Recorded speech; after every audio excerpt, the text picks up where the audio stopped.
이번 시간에는 89페이지 하단에 있는 표부터 설명드릴 차례입니다.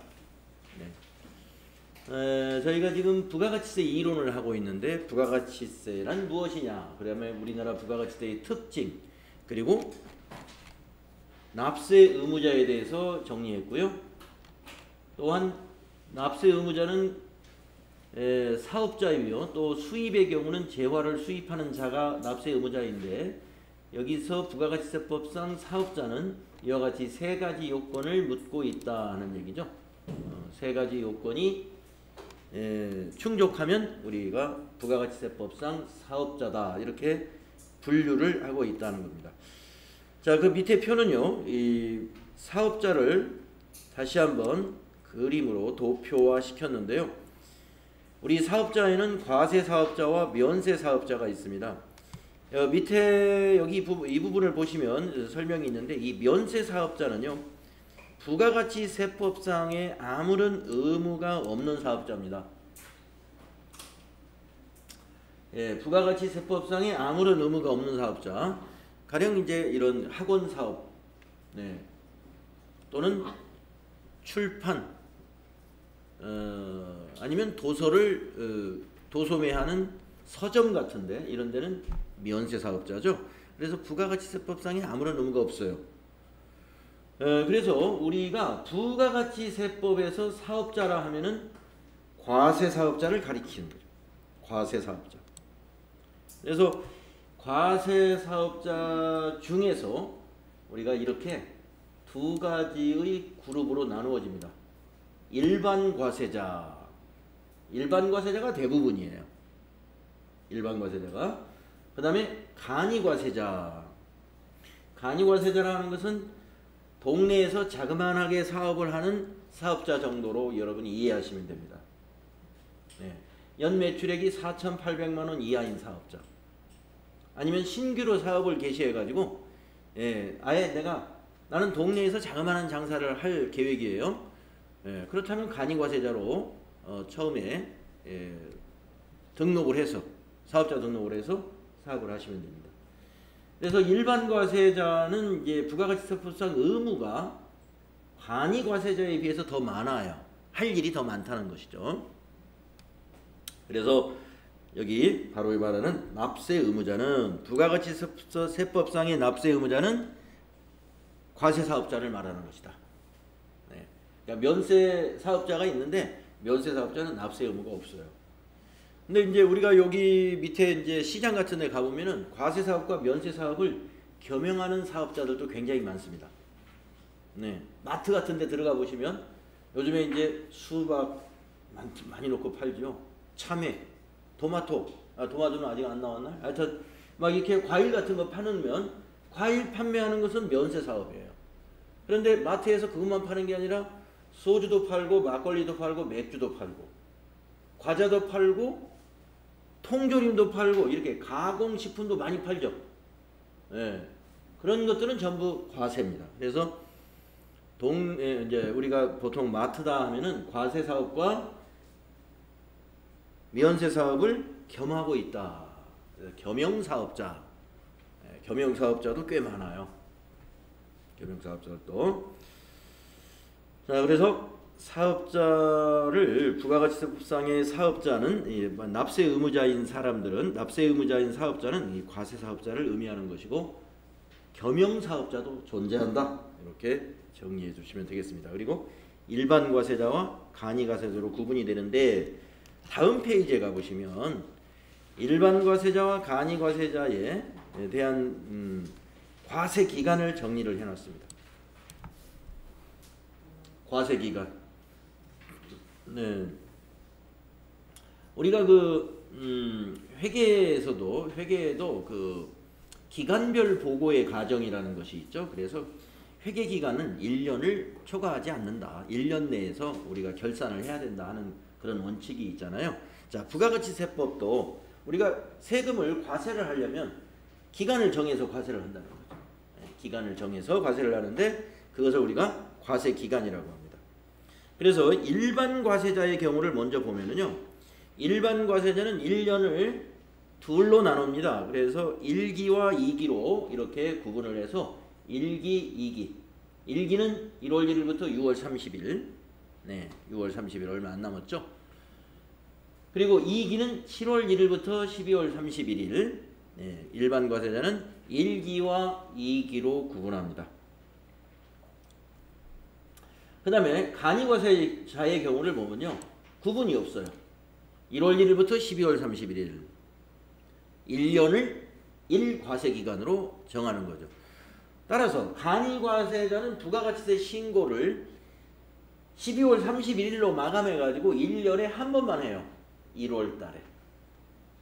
그러니까 간이과세자의 부가가치세 사무 업무가 1년에 한 번만 존재합니다. 그러니까 세무서 사무실에 맡겨서 일을 하더라도 수수료가 1년에 한 번만 들어가겠죠. 예, 부가가치세 신고 좀 해주세요. 우리 잘 못하니까. 세무서 사무실에 수수료 한 번만 내면 돼요. 근데 일반 과세자는요, 최소 2번을 내야죠. 2번. 신고 2번 해야 되니까. 근데 2번이 아닙니다. 법인은 밑으로 내려가 보면 법인은 또 저걸 1기를 3개월로 또 쪼개고 2기도 3개월로 쪼개서 법인은 1년에 4번 신고하는 그런 제도를 택하고 있어요. 자, 우선은 일반 과세자는 1기, 2기, 간이과세자는 1기, 2기 구분이 없다 하는 거 알고 계시고요.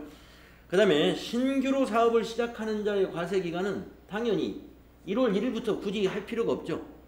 사업을 개시한 날부터 그 개시일이 속하는 과세기간의 종료일이 되겠습니다. 따라서 만약에 일반 과세자로 오늘 6월 23일인가요? 6월 23일 날 내가 사업을 개시했어요. 사업자 등록을 냈습니다. 그러면 오늘 사업을 개시한 일반 과세자는 과세기간이 어떻게 되느냐? 첫 번째 부가가치세 신고해야 돼요. 며칠 거? 6월 23일부터 6월 30일 거. 7일치 신고를 7월 25일까지 해야 됩니다. 사업 개시일로부터 개시일이 속하는 과세기간의 종료일. 그래서 신규로 사업을 시작하는 자의 과세기간도 알고 계시고요. 또 폐업을 하는 경우도 있겠죠. 폐업을 하는 경우는 과세기간의 개시일부터 따져요. 그러니까 6월 23일 날 폐업을 한 사업자를 한번 볼까요? 그렇다면 과세기간의 개시일은 며칠인가요? 오늘 폐업한 사람의 과세기간의 개시일은 일반 과세자라고 한다면 1월 1일이 개시일입니다. 1기 개시일이니까. 오늘이 지금 1기에 해당이 되니까. 그래서 폐업한 자의 과세기간은 과세기간의 개시일부터 폐업일까지, 오늘까지를 과세기간으로 본다. 폐업일까지. 자, 그 다음에 여기 밑에 우리가 이제 간이과세를 포기하는 경우에 과세기간을 나옵니다. 간이과세를 포기하는 경우. 자, 간이과세자는 과세기간을 1년으로 봐주기 때문에 아까 말씀드린 대로 부가가치세법상 신고 의무가 한 번만 있어서 행정적으로 굉장히 편리한 점이 있어요. 그런데 그럼에도 불구하고 나는 포기하겠다. 간이과세자 안 하고 일반 과세자가 되겠다라고 하는 사업자가 있습니다. 네. 있어요. 그 이유를 먼저 말씀드리면 간이과세자는 세금계산서 발급을 못합니다. 그런데 세금계산서 발급을 못하면 사업상 어떤 문제가 있냐면은 판매를 동네 개인 소비자에게 팔 때는 소비자가 사업자가 아니기 때문에 세금계산서 요구를 하지 않습니다. 예. 그냥 마을 비사업자니까. 하지만 동네에 새로 회사가 하나 들어왔어요. 그래서 회사에서 수시로 이렇게 뭐 과자도 많이 사가고 막 음료수도 많이 사가고 그런단 말이에요. 회사에서는 비용 처리하려면은 세금계산서를 요구합니다. 사장님, 요거 이번에 뭐 음료수 30만 원치 우리 사가야 되는데 세금계산서 해줄 수 있죠? 우리는 그런 걸 지금까지 간이과세자라서 한 번도 세금계산서 발급을 하지 않았죠. 그리고 할 수가 없습니다. 그러면은 어떻게 해야 돼요? 이제 지금 현재 우리가 간이과세자에 해당은 되지만 포기하고 바로 세무서에 신고를 해서 일반 과세자로 다시 사업자 등록을 하게 됐죠.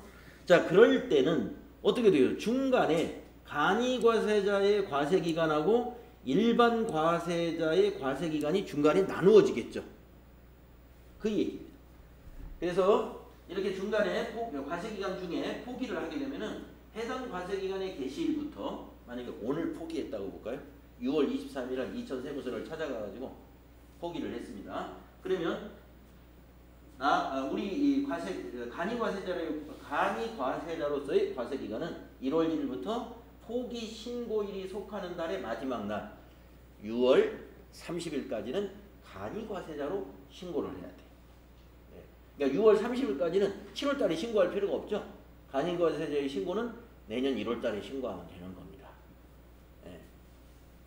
그래서 1월 1일부터 6월 30일 끝까지는 간이과세자 신고니까 2021년 1월 달에 부가가치세 신고하면 되는 것이고, 이제 일반 과세자가 됐죠. 언제부터? 포기 신고일이 속하는 달의 다음 달 7월 1일 거부터. 그래서 당해과세기간의 종료일. 그러면 이제 7월 1일 거부터 12월 31일 거까지 그거는 일반 과세자로 신고를 해야 돼. 그러니까 신고 시기는 똑같겠네요. 1월 달에 1월 달에 신고를 하는데 6월 말까지 신고는 일반 과세자 기준에 간이과세자 기준에 맞춰서 신고를 해야 되고, 7월 1일부터 12월 31일 실적은 일반 과세자 기준으로 해서 신고를 해야 된다, 이런 얘기입니다. 자, 과세기간 정리를 했고요. 그런데 부가가치세 과세기간에는 애정신고기간이라는 걸 또 정해놨어요. 애정신고기간. 그래서 애정신고기간은 일반적인 경우 1기의 애정신고기간은 1월 1일부터 3월 31일. 1월 1일부터 3월 31일. 또 2기는 7월 1일부터 9월 30일. 자, 1기를 또 3개월로 쪼개놨죠. 그래서 우리가 이렇게 부릅니다. 1기 애정 1월부터 3월까지. 1기 확정 4월부터 6월까지. 또 2기 예정 7월부터 9월까지. 2기 확정 10월부터 12월까지 이렇게 구분을 합니다. 그래서요, 지금은 이제 6월 말까지는 1기 확정에 해당이 되잖아요. 그러면 이제 7월 달에 신고를 하게 되는데, 7월 달에 신고할 때 1기 예정 때 1월부터 3월에 그 부가가치세 신고 거래 중에서 누락된 거 있으면 확정 신고 때 포함해서 신고할 수가 있어요.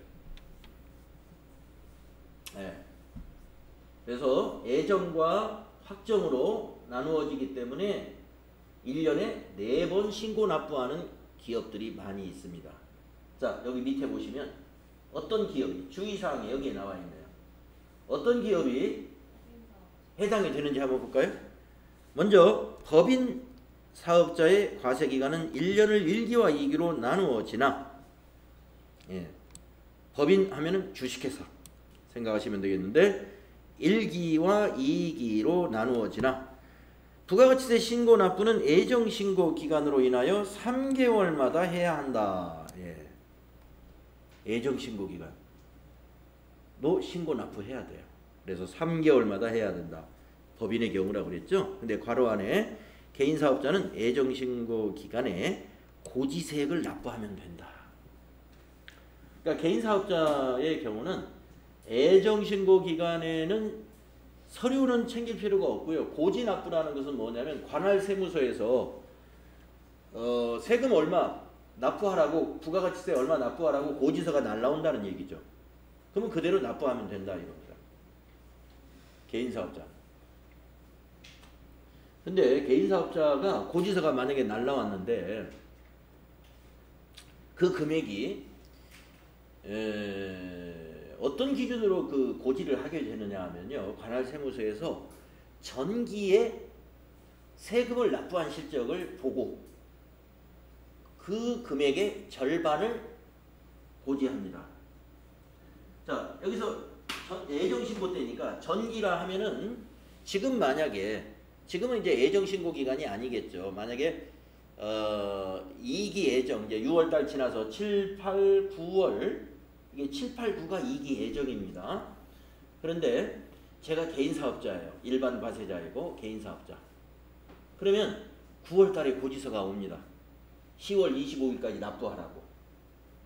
부가가치세 얼마 납부하라. 뭐 300만 원 납부하라 이렇게 올 거예요. 가령 300만 원을 어떻게 세무서에서 산출을 하느냐 하면은 전기에 제가 600만 원을 부가가치세를 납부했다는 거예요.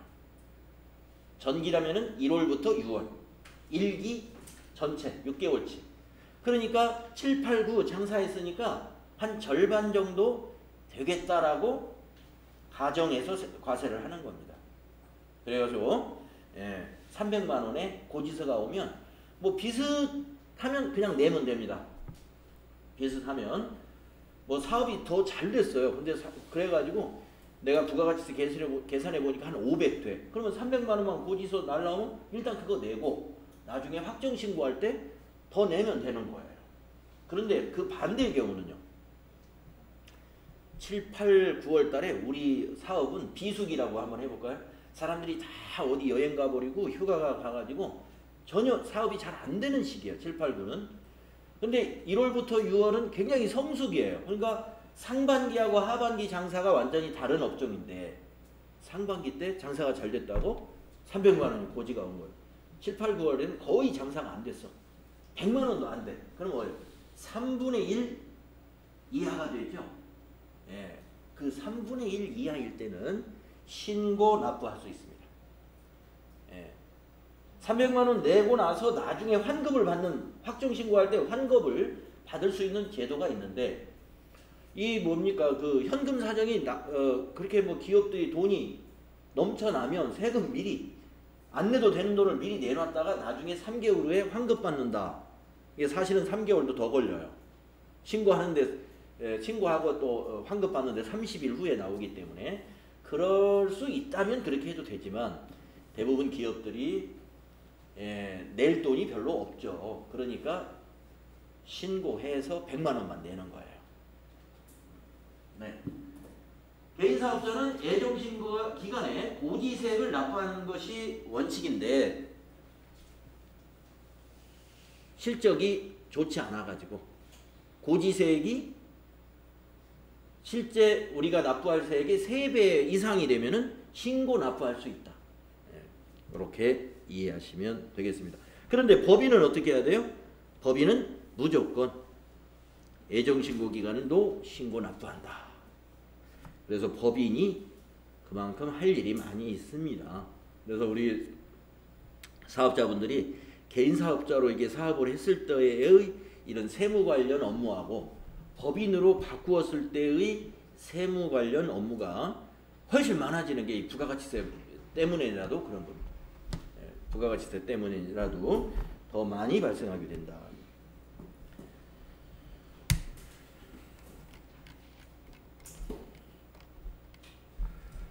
이제 우리 사업자분들이 이 소득세법의 그 세율하고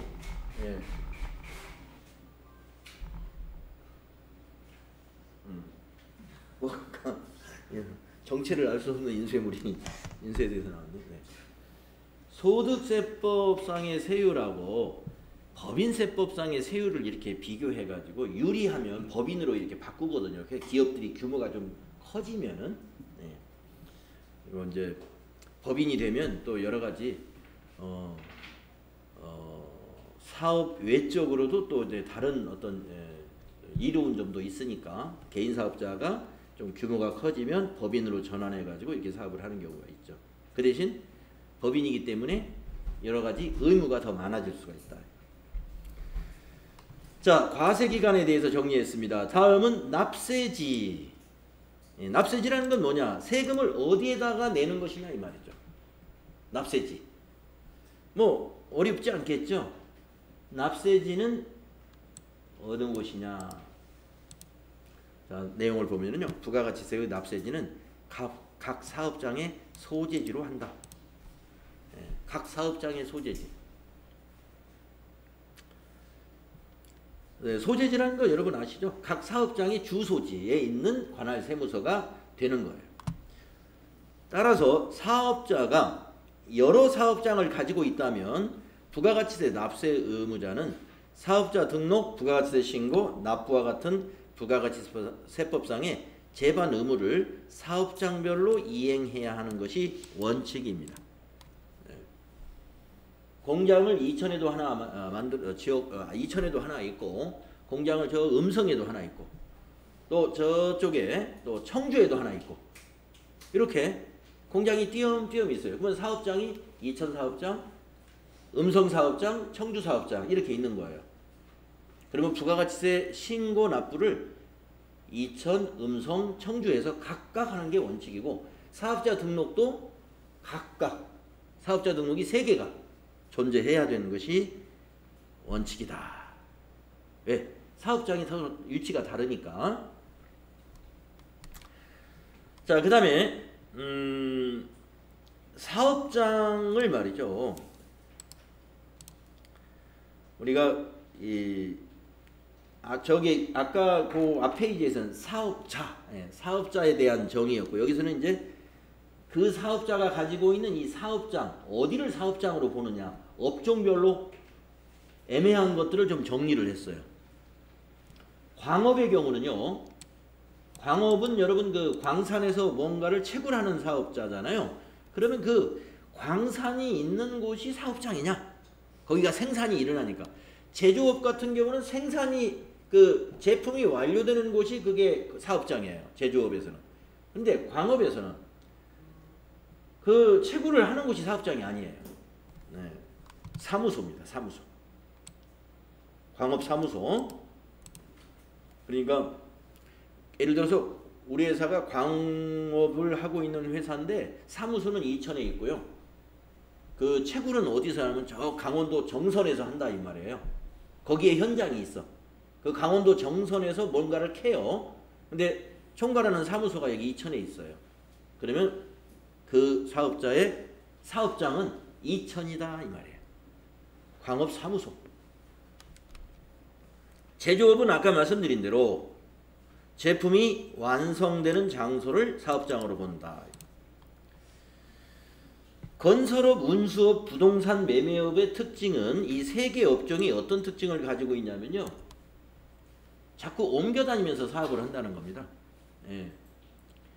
건설업이 가령 뭐 롯데건설이 이천에다만 짓는 게 아니죠. 여기저기 지어요. 운수업도 바퀴 달린 차를 가지고 뭐 운수업을 한다든가 또는 뭐 아주 움직이지 않습니까? 그리고 부동산 매매도 마찬가지죠. 이천에 있는 부동산 매매 사업자가 이천에 있는 부동산만 거래하는 건 아니죠. 그래서 이런 경우도 마찬가지로 법인의 경우는 등기부상에 있는 소재지를 사업장으로 보고, 개인의 경우는 업무를 총괄하는 장소니까 아까 광업처럼 사무소가 되는 셈입니다. 사무소. 그 다음에 또 특이한 것은 이제 무인 자동 판매기예요. 여러분 이 자판기라고 하는 걸 생각하시면 되겠는데, 자판기도 막 흩어져 있잖아요. 흩어져 있어요. 그래서 이것도 업무를 총괄하는 장소니까 사무소죠. 사무소. 업무를 총괄하는 장소. 그 다음에 다단계 판매원. 다단계 판매원의 사업장은 어디냐? 다단계 판매원이 등록한 주된 사업장으로 등록한 곳이 사업장이에요. 그래서 다단계 판매원이 우리가 사무실을 두지 않고 자기 주소지를 주사업장으로 등록을 하면 자기 주소지도 사업장이 될 수 있습니다. 부동산 매매업, 임대업. 임대업이 이게 특이하죠. 이건 사무소가 아니에요. 대부분 여기서 보면 제조업을 빼고 나면 거의 다 업무를 총괄하는 사무소들입니다. 지금 여기까지 쭉 보면은 약간의 그 차이는 있지만 이 제조업을 제외하면은 전부 다 업무를 총괄하는 사무소 개념이에요. 사업장이라는 의미가. 그런데 부동산 임대업만은 업무 총괄하는 사무소가 아니기 때문에 요거 좀 특별히 기억을 해둬야 돼. 부동산의 등기부상 소재지. 예. 그러니까 이천에서 그 부동산 임대업을 하는 사업자가 사업자 등록을 해가지고 임대 사업을 하는데 임대를 어디에서 하냐면 이천에도 뭐 이게 무슨 원룸 같은 건물이 몇 개 있고 서울에도 있다. 서울에도.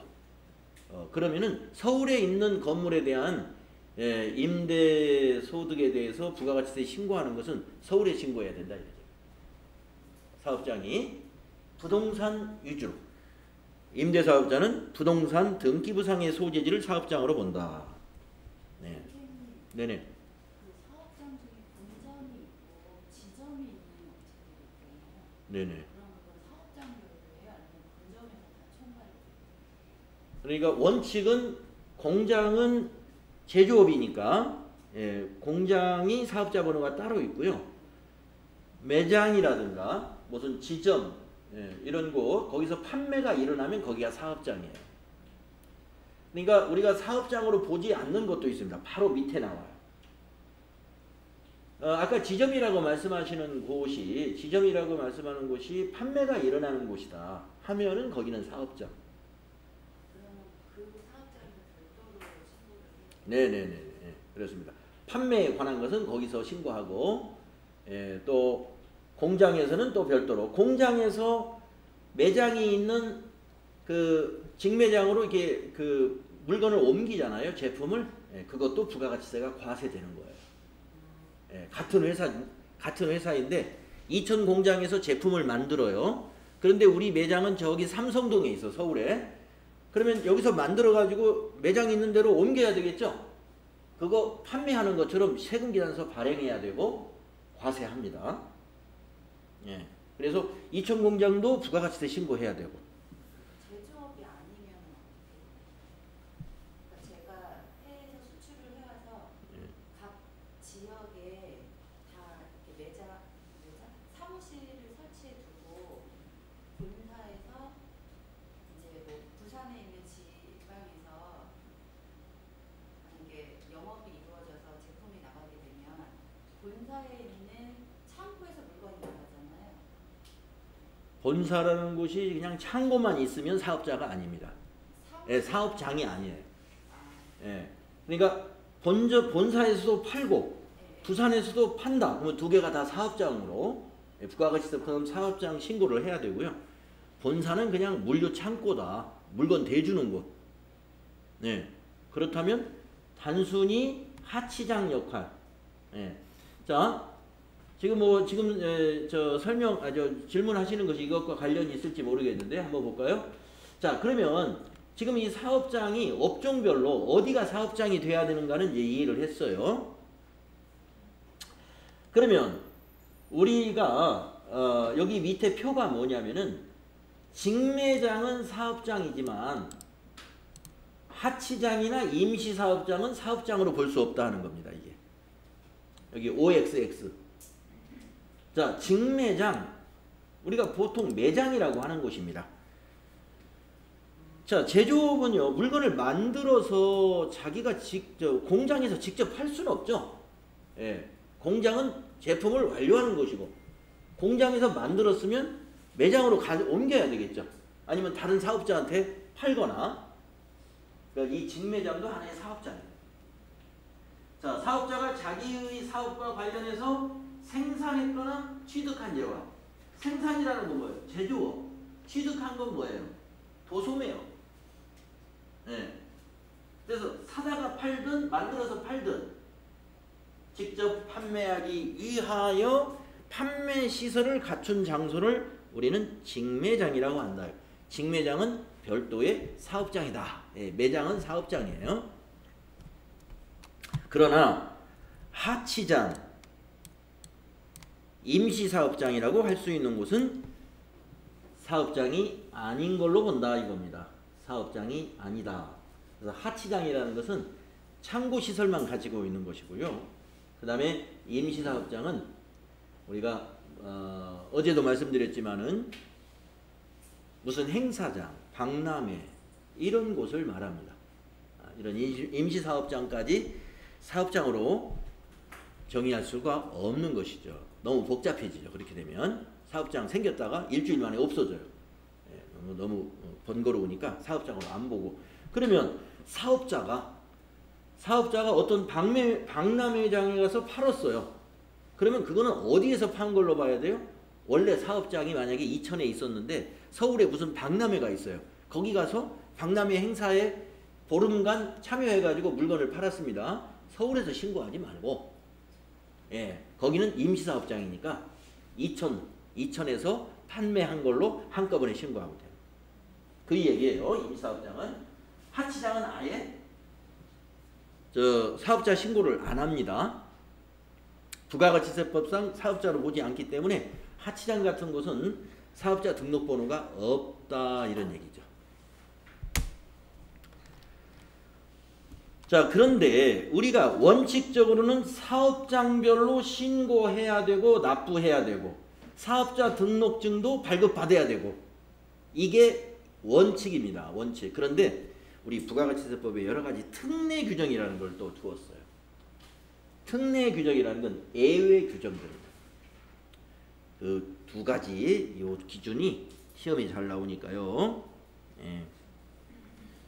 자, 두 가지를 비교해서 잘 이해를 해줘야 되는데, 첫째, 주사업장 총괄 납부. 주사업장이라는 것은 이 법인의 경우는 본점이나 지점을 정할 수가 있어요. 본점이 서울에 있지만 주로 지점에서 사업이 더 크게 일어난다. 이천 지점에서. 그러면 이천 지점을 주사업장으로 신고하면 됩니다. 법인의 경우는. 그런데 개인은 주사무소니까 뭐예요? 개인의 주사무소는 우리가 본사 또는 본점을 가리킨다 이렇게 보시면 됩니다. 자, 그런데 여기서는요 중요한 것이 총괄 납부라는 단어를 여러분이 꼭 기억하셔야 돼요. 주사업장에서 납부만 총괄해서 한다 이겁니다. 납부는 뭐예요? 부가가치세를 세금을 내는 거. 납부만.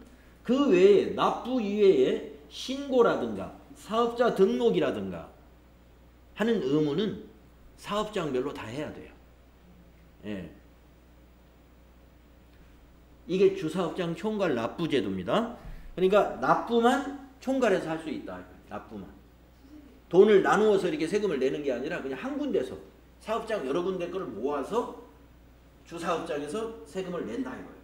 그게 납부 제도. 네. 그럼 신고는 다른 곳에서 하고 총괄 납부는 본점에서? 네.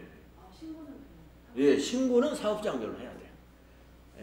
그러니까 부가가치세 신고는 서울 거는 서울 관할 세무서에 신고서 제출 따로 하고 이천 거는 이천 세무서에 신고서 제출 따로 하는 거예요. 납부는 한 군데. 이게 주사업장 총괄 납부 제도. 자, 근데 그 옆에 있는 거 사업자 단위죠. 사업자 단위. 사업자 단위라는 건 뭐냐면 사업장을 기준으로 하는 게 아니라 사업자, 사람 중심이죠. 사람 중심. 사업자 단위면 그 사업자가 사업장을 여러 개 가지고 있다 하더라도 사업자 등록도 하나, 신고 납부까지 하나, 모든 걸 부가가치세법상의 모든 의무를 다 한 군데서 하는 겁니다. 어디가 되느냐? 법인은 본점에서 해야 되고 개인도 마찬가지로 본점과 거의 의미가 같은 주사무소. 그래서 가장 간편한 것은 이 사업자 단위 과세 제도입니다. 그래서 부가가치세법상의 의무는 이 사업자 단위 과세가 가장 간편하긴 한데 우리가 사업이라는 게 나 편하자고만 하게 되면은 여러 가지 또 이렇게 저항들이 생겨요. 문제가 생길 수도 있어요. 만약에 서울의 본점이 있는 법인을 한번 예를 들어볼까요? 지금은 이제 하이닉스가 이제 이 본점이 이천에 있죠. 근데 만약에 하이닉스 본점이 저기에 있다고 서울에 있다고 한번 가정을 해볼까요? 그래가지고 간편하게 하기 위해서 사업자 단위 과세 제도로 운영을 한다고 봐요. 예, 사업자 단위로 부가가치세. 예, 그러면은 부가가치세 이천에서 신고하는 거 하나도 없겠죠. 예, 서울에서 다 신고하면 돼요. 그럼 무슨 문제가 생기지? 이 부가가치세가 국세이지만 일단 국가에 세금을 내지만요, 지방으로 다시 돌려주는 부가가치세가 있어요. 그거는 이제 국가의 그 세수를 지방이 다시 돌려주는 제도입니다. 그래서 이천의 하이닉스에서 납부한 세금이 굉장히 크잖아요, 부가가치세가. 그러면 거기에 비례해서 비율을 몇 프로 그 지역으로 다시 내려보내줘요. 그렇기 때문에 지역에서는 어떻게 되겠습니까? 공장은 시골에다 지어놓고 세금은 다 서울에서 만약에 낸다 하면은 그 지역 사람들이 좋아하지 않겠죠. 지역하고 굉장히 문제가 발생할 수가 있어요. 충돌이 생겨요. 자꾸 여기에 창고 하나 짓겠다 그러면 no. 네. 가서 폐수 같은 거, 대기 오염 같은 거 조금만 나와도 바로 적발. 네, 이렇게 되면 굉장히 불편한 사이가 되죠. 그래서 우리가 이제 이런 제도가 있긴 하지만 모든 기업이 저걸 다 적용하고 있진 않습니다. 자, 다음 페이지 보시면 이 표도 지금 말씀드린 주사업장 총괄 납부라는 것과 사업자 단위 과세 제도를 비교해 놓은 표예요. 그래서 여기 보시다시피 총괄 납부는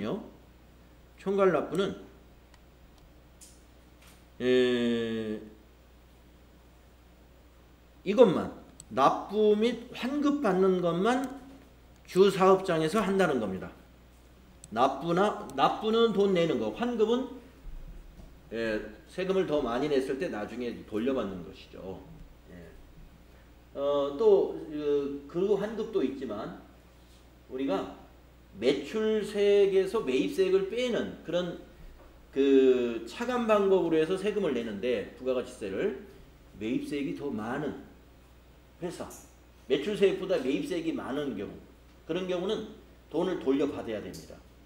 그 환급도 여기에 해당되는 환급이에요. 그래서 이 주사업장 총괄납부제도는 납부나 환급만 주사업장에서 하는 것이고, 여기 있는 것들이 뭐냐? 이런 모든 것은 사업장별로 다 해야 돼요. 사업자 등록, 세금계산서의 발급 및 수취, 과세표준 세액계산, 그 다음에 신고, 이런 것은 사업장별로 해야 된다는 겁니다. 그런데 그 옆에 있는 사업자 단위 과세제도를 보게 되면은 여기서 여기까지 모두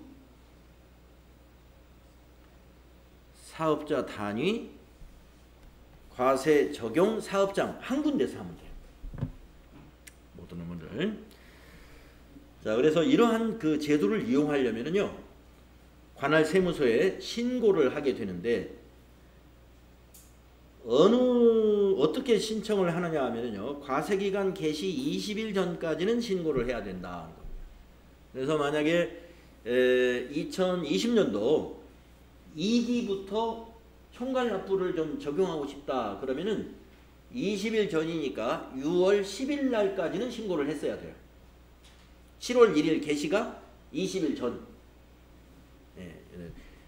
과세기간 개시 20일 전까지 신고하고, 그 다음에 다시 포기하고 싶다 그러면 역시 똑같이 과세기간 개시 20일 전까지 포기 신고를 하고 다시 사업장별로 하면 된다. 옆에 사업자 단위 과세제도 마찬가지입니다. 20일 전까지 하시면 된다.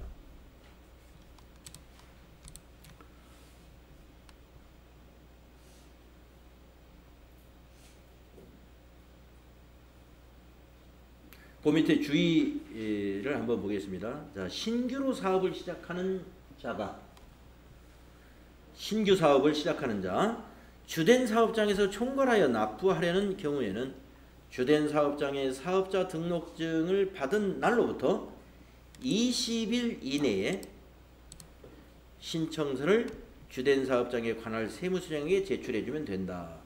네. 그러니까 신규로 사업을 시작하는 자는 과세기간이 어떻게 돼요? 사업 개시일부터 과세기간을 따지잖아요. 아까 과세기간 얘기할 때 신규로 사업을 시작하는 자는 자기가 사업을 개시한 날이 과세기간이 시작되는 날이에요. 그렇기 때문에 개시한 사업자 등록증을 받은 날로부터 20일 내에 관할 세무서장에게 신청하면은 주사업장 신고납부 제도 적용을 받을 수 있다 이 말입니다.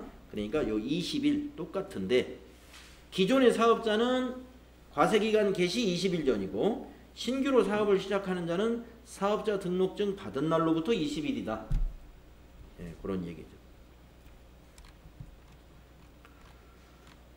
우리가 이 부가가치세법의 이론이라는 것은 사실은 법이잖아요. 이게 법인데 우리가 부가가치세법을 보면 제 몇 조, 몇 항 이렇게 조문 형식으로 작성이 되어 있지만 우리는 이게 수험서이기 때문에 그것을 좀 시험에 출제되는 그 유형들을 이렇게 도표화하고 이렇게 그 주요 항목으로 나눠 가지고 이렇게 지금 설명이 되고 있는 것입니다. 자, 사업자 등록까지 하고 마치는 걸로 하겠습니다. 자, 사업자 등록. 우리가 이제 사업을 새로 시작을 하면은 사업자 등록을 보통 먼저 하게 됩니다. 그리고 신규로 사업장을 하나 더 냈어요. 이것도 역시 사업자 등록을 해야 됩니다. 그래서 신규로 사업을 시작하는 자 또는 새로운 사업장을 개시할 경우에 우리가 사업자 등록을 신청하게 되는데 내용을 보면 사업자는 사업장마다 사업 개시일로부터 20일 이내에 사업장 관할 세무서장에게 사업자 등록을 신청해야 한다. 20일이라는 것이 참 많이 나오죠. 20일.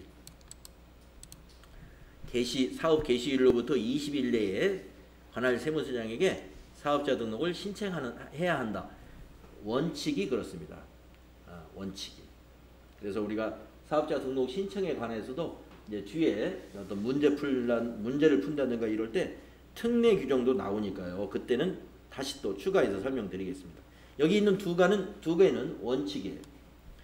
다만 신규로 사업을 시작하려는 자는 사업 개시일 이전이라도 사업자 등록을 신청할 수 있다. 자, 신규로 시작할 경우에는 아직 사업을 시작하지 않아도 세무서에서 사업자 등록을 해줍니다. 그러나 기존의 사업자는 기존의 사업이 있는 사람은 새로운 사업장을 사업자 등록할 때 사전에 안 해줘요. 사전에 안 하고 사업을 개시하고 나서 사업자 등록을 합니다. 기존의 사업자는. 근데 신규로 사업을 시작하려는 자는 개시일 이전이라도 사업자 등록을 할 수 있다. 우리가 이제 신규로 사업을 시작하는 때는요, 여러 가지 준비해야 될 것들이 많이 있잖아요. 그러면 뭐도 사와야 되고 매입을 많이 하게 되는데 거래처에서 매입을 할 때 사업자 등록증을 요구해요. 이 사람이 정말 사업자인가? 예. 그러면 나는 아직 지금 사업을 준비하는 사람입니다. 예. 그렇게 설명을 해야 되겠죠. 자, 우리 국세청에서는요, 신규로 사업을 시작하는 자에게는 사업 개시일 전에도 사업자 등록을 받아줍니다. 학원 사업을 만약에 한다 그러면 관할 교육청에 등록을 했다는 그 학원이 등록되어 있는 서류 있으면 그냥 해줘요. 아직 학원 오픈 했든 안 했든 이런 거 따지지 않더라고요. 아마 일반 사업자도 그렇게 보는 거예요. 자, 다음에 사업자 등록증의 발급. 그러면 세무서는 말이죠, 발급을 어느 기간 며칠 만에 해주느냐 하는 내용입니다. 사업자 등록을 신청받은 사업장 관할 세무서장은 사업자의 인적사항과 그 밖에 필요한 사항을 적은 사업자 등록증을 신청일로부터 3일 내에 신청자에게 발급한다. 3일 내니까 하루 만에 발급해 줄 수도 있고요. 이틀 만에 해줄 수도 있고 3일이 걸릴 수도 있어요. 다만 예외적으로 사업장 시설이나 사업 현황을 확인하기 위하여 국세청장이 필요하다고 인정되는 경우에는 발급 기한을 5일 이내로 연장해서 조사를 실시한 다음에 발급할 수도 있다. 예. 대부분 다 3일 내에 해주지만 특별히 이건 좀 확인이 필요하다 라고 할 때는 5일을 연장해서 조사를 마친 다음에 발급을 한다 이런 얘기입니다. 특별히 조사가 필요한 경우. 그래서 기본은 3일 아니면 5일 연장 이렇게 기억해 주시면 되겠어요. 자, 그래서 이제 사업자 등록증이 나왔습니다. 그러면 이제 보통 사업자 등록증 그 사무실에 이렇게 걸어 놓죠. 예. 걸어 놓으면 좀 불편하더라고요. 걸어 놓기 전에 스캔을 하나 해놔야 됩니다. 여기저기 보낼 곳이 많아요. 스캔을 해가지고 PC에 딱 저장을 해둬야 어디서 보내달라 메일로도 보내주고, 네, 그거 출력해가지고 팩스로도 넣어주고 이런 일을 해야지. 이게 원본을 그냥 딱 걸어놓으면 다시 또 꺼내서 엣지에서 꺼내서 이런 거 불편하더라고요. 네. 아무튼 사업자 등록증을 받으면 이제 우리가 이제 그걸 가지고 여러 가지 사업에 활용을 하게 되는데요. 여기서 말하는 사업자 등록의 사후 관리는 뭐 액자로 걸고 이런 것이 아니라 그 뒤에 변경 사항이 발견되면 있을 때는 어떻게 하느냐 이거예요. 예, 그래서 사업자 등록 사항의 변경에 대해서 알아보겠습니다. 자, 변경에 대한 것은요. 우리가 그 사업자 등록증의 변경 중에서 요 두 가지로만 이해하시면 돼요. 어떤 것은 당일날 재발급되는 것이 있어요. 딱 한 가지입니다.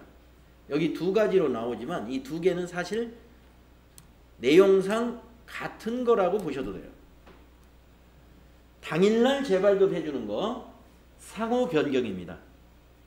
자, 근데 두 번째 점은 뭐냐면 통신 판매 사업자가 사이버몰의 명칭 또는 도메인 이름을 변경한다. 그게 바로 통신 판매 사업자의 사이버몰 명칭이라는 것은 우리 이런 오프라인 사업자의 상호나 마찬가지예요. 예. 도메인이 뭐냐면 인터넷 주소잖아요. 인터넷 주소 바뀌는 건 우리 간판 바꾸는 거랑 거의 같은 거예요. 그래서 두 개 다 여러분이 상호하고 다 비슷한 개념이니까 이것은 통신 판매 사업자의 사이버몰 명칭이나 도메인 주소의 변경 그리고 상호의 변경은 당일이다. 당일 재발급된다. 요거 알아두시고 나머지는 어때요? 모두 신규하고 같아요.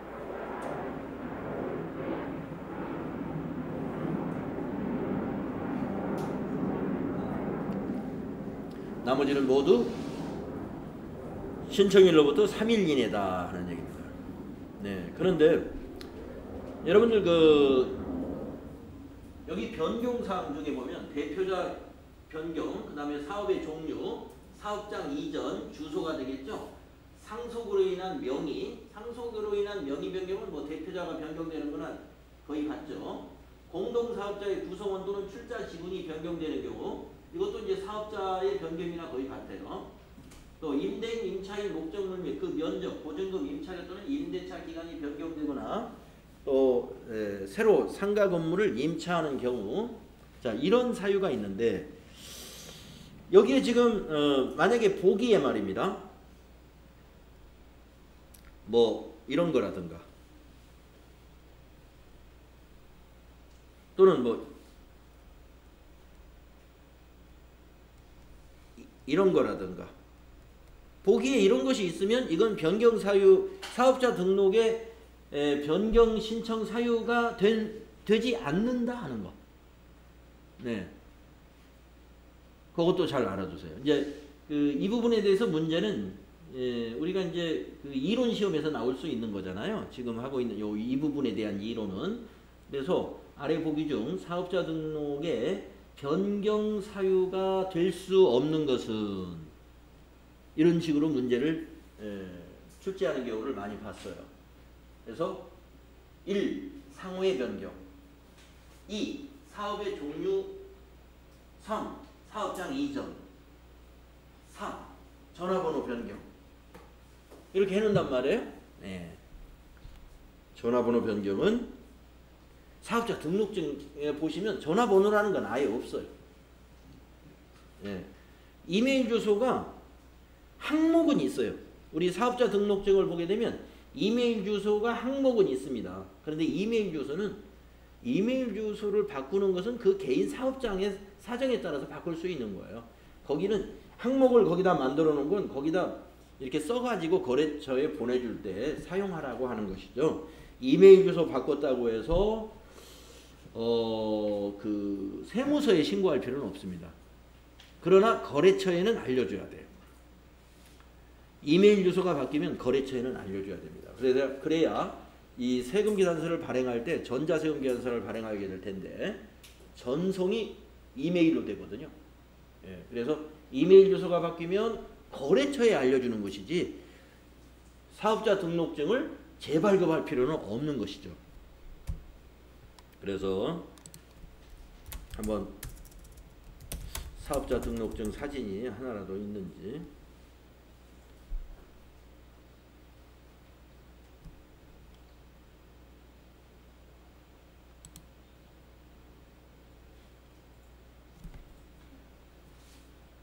네, 좀 흐릿해서 잘 안 보이는데요. 네. 자, 사업자 등록증의 항목을 한번 살펴봅시다. 맨 위에 사업자 등록증 그리고 괄호 열고 일반 과세자. 만약에 간이 과세자면은 간이 과세자 이런 식으로 등록번호가 있게 나와요. 이거 굉장히 중요하죠. 등록번호 10자리 불러달라고 이렇게 많이 하고. 그 다음에 여기 이 상호, 상호가 이렇게 간단하네요. HJH. 그 다음에 대표자의 이름, 그리고 개업 연월일, 소재지. 이게 사업의 종류가 업태와 종목으로 구분을 합니다. 그래서 제조업, 도매업, 소매업 세 가지 업태이고 종목은 원목 가구, 목기, 그리고 기계도 팔고 무역도 하고 전자상거래도 한다. 그러니까 소매업에서는 전자상거래가 종목이고 도매에서는 무역이 해당이 되고 제조에서는 원목 가구나 목기를 제조한다. 또 기계를 판매한다. 이런 얘기가 되겠죠. 자, 그 밑에 사항 보시면 발급 사유, 사업장 이전해 가지고 요날 이거는 신규로 발급받은 것이 아니라 2019년 11월 19일 날 이 사업자는 이날 개업한 것이 아니에요. 이날 재발급받은 거예요. 사업장 이전으로 인해서. 공동사업자는 없고 밑에 보시면 사업자 단위 과세 적용 사업자냐 부. 그러면 사업자 단위 과세 적용 사업자가 아니다. 사업장별로 신고 납부하고 있다. 그 다음에 여기 보시면 전자세금계산서 전용 전자우편 주소라고 나와요. 이 세무서에서 발급될 때 이 주소를 이렇게 비워둡니다. 여기에 써놓지 않아요. 근데 우리가 이제 이거를 사본을 이게 이제 그 세무서에서 받은 거잖아요. 이걸 거래처에서 보내달라고 그러면 이걸 복사를 하나 하죠. 그래가지고 여기다가 이메일 주소를 써요. 써가지고 거래처에 팩스나 메일로 다시 보내줍니다. 그리고 나중에 이메일 주소가 바뀌어요. 이메일 주소가 이제 이메일 주소를 대표자의 이메일 주소로 하면 거의 다 바뀔 일이 없는데 대표자 이메일 주소가 아니고 회사의 세금계산서 담당자 또는 회계 담당자의 이메일 주소를 하는 경우도 있어요. 사장님한테 이메일 주소 해달라고 그러니까 아유 그냥 뭐 당신 거 이메일 주소를 하라고 담당자 이메일 주소를 합니다. 그러면 그 사람이 나중에 이직을 하게 되면 그거 계속 그 사람한테서 세금계산서가 발급이 되겠죠. 그때는 다시 여기에 다른 사람의 이메일 주소를 적어서 거래처에 보내준다 이런 얘기입니다. 자, 그래서 이 사업자 등록증의 항목을 여러분들에게 한번 봤는데요. 나중에 뒤에 실기할 때 이 사업자 등록증 자주 보게 됩니다. 실기에서 자주 보시게 된다. 자, 그래서 사업자 등록의 사후관리에서는 변경사항이 발생했을 때 우리가 재발급을 받아야 되는데 당일날 재발급 받는 것은 상호의 변경, 나머지는 전부 3일이다. 전화번호나 이메일 주소의 변경은 변경 신고 대상이 아니다. 이런 걸 기억해 주시면 되겠습니다. 그 다음에 말소, 사업자 등록을 말소해야 되는데 관할 세무서장은요, 사업자 등록을 해 주었습니다. 해 주었는데 사실상 사업을 시작하지 아니해요. 그러면 관할 세무서장은 그걸 말소시킬 수가 있어요.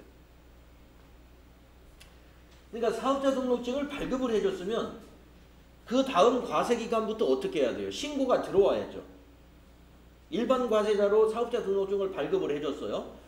그런데 6개월이 지났는데 신고가 안 들어오네. 그러면 매출이 하나도 없었다는 건가? 예. 매입이라도 좀 있어야죠. 매입이라도 있으면 신고해야 됩니다. 매입 매출이 전혀 없었다는 건 뭐예요? 아직 이 사람이 사업을 시작하지 않았구나. 그래서 사실상 사업을 시작하지 않았을 때 또는 폐업한 것으로 간주될 때는 관할 세무서장이 지체 없이 사업자 등록을 말소시킬 수 있고요. 또 우리 사업자가 폐업을 하고 나면 어떻게 해야 합니까? 나중에 폐업을 하고 나서 세무서장에게 신고하는 경우 있죠. 예, 그때 역시 세무서에서는 사업자 등록을 말소한다는 거 알아두시면 되겠습니다. 자, 여기까지 했고요. 다음 시간에는 우리가 재화의 공급, 과세 대상 거래에서 재화의 공급과 용역의 공급을 정리하도록 하겠습니다. 네, 10분간 쉬도록 하죠.